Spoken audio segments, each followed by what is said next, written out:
Hello everyone, welcome to our channel Education Hotspot. So this is the next video in the most important topic for your MSO 3 examination, MSO 003 examination. Again जो हर video में बोलती हूँ, थोड़ा सा time लेके बोलूँगी कि पुरानी प्लेलिस्ट पूरी देख लीजिए, पेड क्लास के स्टूडेंट ऐप की वीडियो और ओल्ड प्लेलिस्ट देख लीजिए। ये सिर्फ रिवीजन वीडियो है जहाँ पे बहुत शॉर्ट में कंटेंट रहने वाला है। यहाँ मैं पूरे डिटेल में आपको 500 वर्ड्स नहीं दे रही हूँ, शॉर्ट में बस हेडिंग एंड मेन आपको क्रक्स दे रही हूँ टॉपिक का, so that you can explain this. Okay, so या टॉपिक यहाँ पे क्या है, कॉन्स्टिट्यूशन एंड वुमेन डेवलपमेंट। आपसे सीधा सीधा क्वेश्चन पूछेगा जो जून 2024 के एग्जाम में भी पूछा गया है with regard to this, and और भी एग्जाम में आपसे प्रीवियस एग्जाम में ही पूछा गया है कि किस तरीके से कॉन्स्टिट्यूशन जो है वो वुमेन डेवलपमेंट को मेक श्योर करता है, या कौन से प्रोविजन कॉन्स्टिट्यूशन में मेंशन है with regard to the women development. Simple सा क्वेश्चन आपको आसानी से समझ में आ जाएगा। वुमेन डेवलपमेंट का जिक्र कॉन्स्टिट्यूशन में किस तरीके से किया गया है ये आपसे पूछा जाएगा। तो अब आपको एक्सप्लेन क्या और कैसे करना है, तो सबसे पहले तो आपको देखो इंट्रोडक्शन लिखना होता है, वो मैंने यहाँ नहीं लिखा है, आप अपनी तरफ से, यहाँ मैंने डायरेक्ट स्टार्ट करा है, मेन जो बॉडी पार्ट है आप इंट्रोडक्शन में अपनी तरफ से लिखेंगे that women constitute nearly half of the population of the country. Women जो होती है वो किसी भी कंट्री की हाफ ऑफ द पॉपुलेशन होती है, तो women should be empower. Women को एम्पावरमेंट होनी चाहिए उनके पास, प्लस उनका economic, political, social, cultural level पे participation is equally very very important. So this can be done. ये कौन कौन कर सकता है, ये प्रॉपर एजुकेशन अवेयरनेस के थ्रू किया जा सकता है। दिस कैन बी, और government can play a very crucial role in this. Government can make the policies and the laws. Government इस तरीके की पॉलिसीज एंड लॉ बना सकती है। फिर उसके बाद आप लिखोगे कि constitution is the supreme law of our country, हमारी कंट्री का सुप्रीम लॉ है, और कॉन्स्टिट्यूशन कैसे मेक श्योर करता है। Then you will start writing the answer. Hope intro में क्या लिखना है आपको समझ में आ गया होगा। अब कॉन्स्टिट्यूशन में बहुत सारे प्रोविजन है। देखो, constitution include fundamental right, fundamental duties, DPSP, सारी याद नहीं करनी है। इस आंसर में हमें देखना है कि कौन से फंडामेंटल राइट, कौन से फंडामेंटल ड्यूटीज या कौन सा डीपीएसपी जो है वो वुमेन डेवलपमेंट का जिक्र करता है। तो फंडामेंटल राइट हेडिंग दोगे, कौन कौन से फंडामेंटल राइट बात करते हैं हम देख लेते हैं। देखिए, 4 ही आर्टिकल आपको देखने हैं, 14, 15, 19 एंड 21।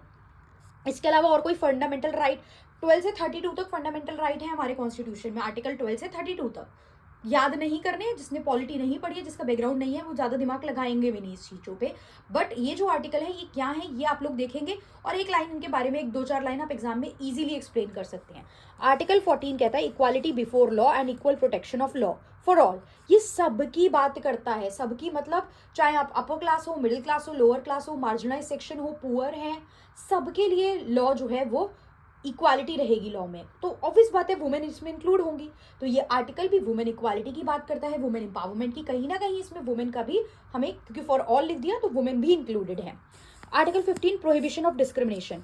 ये जो आर्टिकल है ये कहता है कि there should be no discrimination नहीं होना चाहिए on the grounds of religion, race, caste, sex और प्लेस ऑफ बर्थ। ये 5 प्रोविजन इसमें क्लियर मेंशन है, डायमेंशन, जिसमें से आप ध्यान से देख सकते हैं sex is one of the dimension. It means gender के बेसिस पे कहीं पे भी कोई डिस्क्रिमिनेशन नहीं होना चाहिए, ये आर्टिकल 15 ऑफ द कॉन्स्टिट्यूशन कहता है, which is again in the favour of the women, right. Article 16 equality of opportunity in public employment. अब पब्लिक एम्प्लॉयमेंट में, सरकारी जॉब में भी इक्वालिटी ऑफ अपॉर्चुनिटी रहनी चाहिए फॉर ऑल। मतलब वही सब कास्ट, जेंडर, इन सब के बेसिस पे नहीं होना चाहिए, तो सेक्स के बेसिस यानी जेंडर के बेसिस पे भी इनइक्वालिटी नहीं होनी चाहिए। एंड अगर होती है तो that will be considered as a violation of the fundamental right, उसको violation of the fundamental right माना जाएगा। Then article 19 freedom of speech and expression. हर किसी को अपनी बात रखने का, विद इन इंडिया कहीं भी फ्रीली मूव करने का, विद इन इंडिया कहीं पे भी रेजिडेंस लेने का, प्रोटेस्ट करने का, ये सब राइट आर्टिकल 19 देता है। तो किसी को भी, मतलब वुमेन्स को भी देता है। तो women can raise their voice, women can participate in the protest. तो ये सारा जो चीज़ है ये कौन गारंटी कर रहा है, ये आर्टिकल 19 गारंटी कर रहा है। देन आर्टिकल 21 आता है right to life and personal liberty. Article 21 जो है कि हमें डिग्निटी के साथ अपनी लाइफ जीने का अधिकार है, एक पर्सनल लिबर्टी का सबको राइट है। तो आर्टिकल 21 अपने आप में एक बहुत ब्रॉड आर्टिकल है जिसके अंदर बहुत सारी चीजें जाती हैं। Even right to sleep, right to water, ये सब भी आर्टिकल 21 में जाता है। बट क्योंकि हमें पॉलिटी नहीं पढ़नी है तो हम आर्टिकल 21 को डिटेल में नहीं देखेंगे, बट हम कोट करके आएंगे कि यस ये right to life and personal liberty से रिलेटेड है। तो ऑब्वियसली यहाँ पे वुमेन की life, right to life and dignity की भी बात की जा रही है।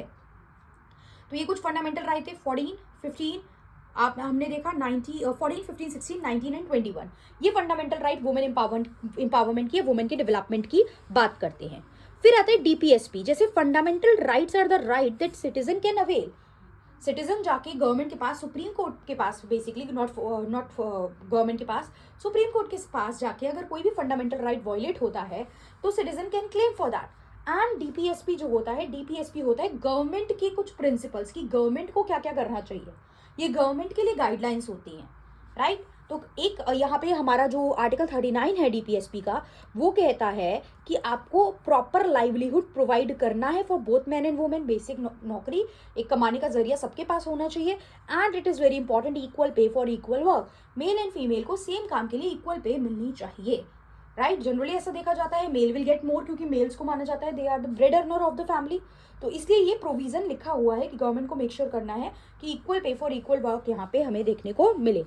आर्टिकल 39 है, 2-3 बार पढ़ोगे आर्टिकल याद हो जाएंगे। फंडामेंटल राइट में मैंने क्या बताया, 14, 15, 16, 19, 21, राइट। यहाँ पे हमने देखा 39 के बाद 42, राइट।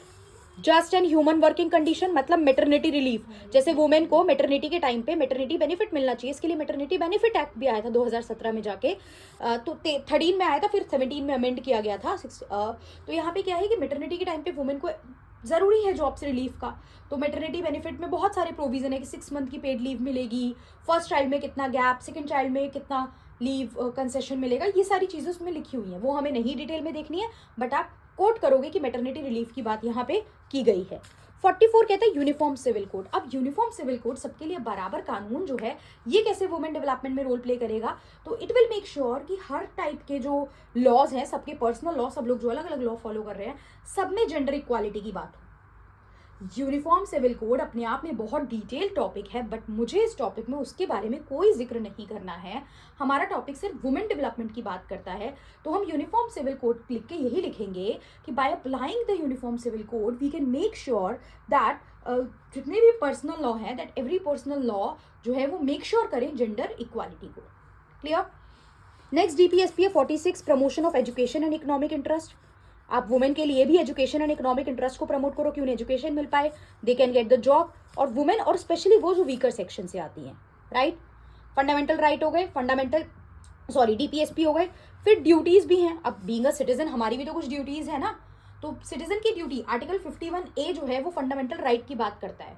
उसमें टोटल आपकी 11 फंडामेंटल ड्यूटीज, सिटीजन की 11 फंडामेंटल ड्यूटीज लिखी हैं, जिनमें से एक ड्यूटी हमारी क्या है यहाँ पे, renunciation of practices degrading the women dignity. ऐसा कोई भी काम, हम बीइंग अ सिटीजन, हमें भी ऐसी कोई चीज़ नहीं करनी चाहिए जिससे वुमेन की डिग्निटी को हार्म हो। तभी हम कहते हैं ना, लड़की से बात करने की तमीज़ नहीं है, वुमेन से बात नहीं करनी आ रही, तो वो क्यों, क्योंकि एक डिग्निटी मेंटेन करनी है to respect the women. Done, this is article 51E। तो क्या देखा हमने, फंडामेंटल राइट भी वुमेन को डेवलप करने की बात करते हैं, डीपीएसपी भी करते हैं, फंडामेंटल ड्यूटी भी कर रही है। उसके आगे कुछ और भी प्रोविजन है पॉलिटिकल एम्पावरमेंट के वुमेन के, जैसे कि बात की गई है कि वुमेन का 1/3 रिजर्वेशन रहेगा पंचायत और म्यूनसिपैलिटी में, प्लस पार्लियामेंट और जो आपकी स्टेट असेंबली है उसमें भी 1/3 रिजर्वेशन वुमेन, ताकि वुमेन का पार्टिसिपेशन रहे। अदरवाइज मेल लीड करते रहेंगे और वुमेन दिखेंगी ही नहीं। दैट इज हैपनिंग कि हमारे जो पॉलिटिकल जो हाउसेज हैं वहाँ पे वुमेन्स हैं तो, लेकिन आज भी इतने साल आज़ादी के बाद भी, इतनी क्वालिटी के बाद भी आज भी वो नंबर्स जो हैं वो काफ़ी कम हैं। तो इसीलिए ये बात क्लियर कट लिखी गई है 1/3 रिप्रेजेंटेशन की। तो आर्टिकल 243D और T जो है, 243D एंड T, ये पंचायत एंड म्यूनसिपैलिटी की बात करते हैं, और 330 एंड 332 रिजर्वेशन की बात करते हैं parliament and in the state assembly. Next कुछ लॉज भी हैं जो कॉन्स्टिट्यूशन के प्रोविजन पे, जैसे कॉन्स्टिट्यूशन इक्वालिटी की बात करता है, मेटर्निटी में रिलीफ देने की बात करता है, equal pay for equal work की बात करता है। तो इसके बेसिस पे कुछ कानून भी बनाए गए, राइट। पार्लियामेंट में बैठ के जब आप कुछ लॉ बनाते हो तो कुछ लॉज भी बनाए गए हैं, and you can quote the name of these laws. इस आंसर में आप इन लॉज का नेम भी यूज कर सकते हो कि जो लॉ बनाए गए on the basis of the constitution provision. तो एक है आपका डोरी प्रोहिबिशन 1961, कहानी नहीं बतानी है, नाम ही लिख दोगे, बहुत है, समझ में आ रहा है, डोरी को रोकने के लिए है ये। Protection of women from domestic violence रोकने के लिए 2005 में आया। मेटर्निटी बेनिफिट 1961, मेटर्निटी के टाइम पे वुमेन्स को मेटर्निटी रिलीफ देने के लिए, for example if they are working तो उन्हें जॉब क्विट करनी पड़ती है, तो 6 मंथ का आपने क्या करा, पेड लीव का कंसेप्ट लेके आए। उसके बाद भी आप लीव ले सकते हो, बट वो पेड नहीं रहेंगी, बट 6 मंथ का तो पेड लीव का यहाँ पे क्लियर कट कंसेप्ट है। प्लस जो बड़ी बड़ी कॉर्पोरेशन है जिनमें 50 से ज़्यादा एम्प्लॉयज़ हैं, वहाँ पे ये बोल दिया गया कि आप क्रैच फैसिलिटी वहाँ पे प्रोवाइड करो वुमेन्स को, सो दैट कि वो अपने उनके चिल्ड्रंस हैं आगे, उनको लेके वो आ सके और क्रैच में वहाँ बच्चों को रख सके। And 4 times in a day they can visit their children, वो क्रैच में जाके मिल सकते हैं during their office hours also.